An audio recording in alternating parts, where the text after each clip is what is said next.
शेतकरी आणि आदिवासींचं लाल वादळ मुंबईच्या दिशेने निघालंय। विविध मागण्यांसाठी हा मोर्चा निघालेला आहे। मात्र मागण्या मान्य होईपर्यंत माघार न घेण्याच्या निर्धारासह हजारोंच्या जनसमुदायाने मुंबईकडे कूच केलंय। आपण तेव्हाची ही दृश्य पाहतोय।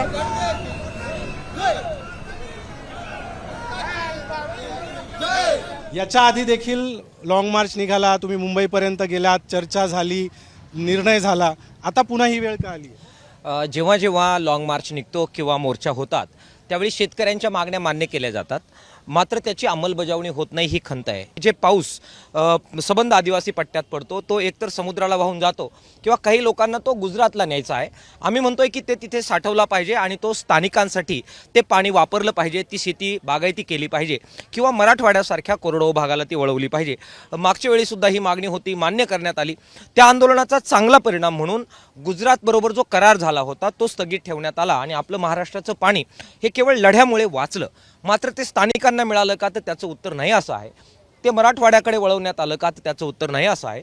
कारण त्यासाठी आर्थिक तरतूद आणि व्यवस्थित नियोजन करण्याची आवश्यकता आहे, ती होत नाही। यासाठी परत एकदा आग्रह धरत आम्ही सगळं मुंबईच्या दिशेने निघालेलो आहोत। काय परिस्थिती आहे, कुठले प्रश्न आहेत की जे आमचा खरा मूळ प्रश्न म्हणजे वन कायदा आणि ज्या पश्चिम वाहिन्या आमच्या ज्या आहेत 7 नद्या आहेत त्याचं पाणी आम्हाला मिळालं पाहिजे। आता ह्या सरकारने 4200 कोटी त्याला टोकनला पैसे पण ठेवले, म्हणजे पहिले पाणी ते कचभुजला घ्यायचं, गुजरातला घ्यायचं आणि आमचे लोक तिथे बुडवायचे आणि म्हणून आम्ही ते बुडू देणार नाही। ते पाणी पहिलं आम्हाला मिळावं आणि वन कायद्याचा पहिला प्रश्न आमचा की ज्या लोकांना 10-20 गुंठे भेटले त्यांना कब्जा अशी जमीन ती त्यांना मिळावी।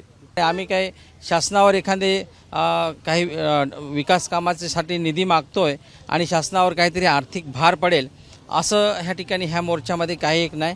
कायद्याची अंमलबजावणी झाली पाहिजे आणि ती अंमलबजावणी वरतूनपासून तर खाली तलाट्या लेवलपर्यंत या ठिकाणी कोणीही एक अधिकारी करायला तयार नाही। कॅमेरामन प्रवीण काळबांडेसह अभिजित सोनवणे, साम टीव्ही, नाशिक।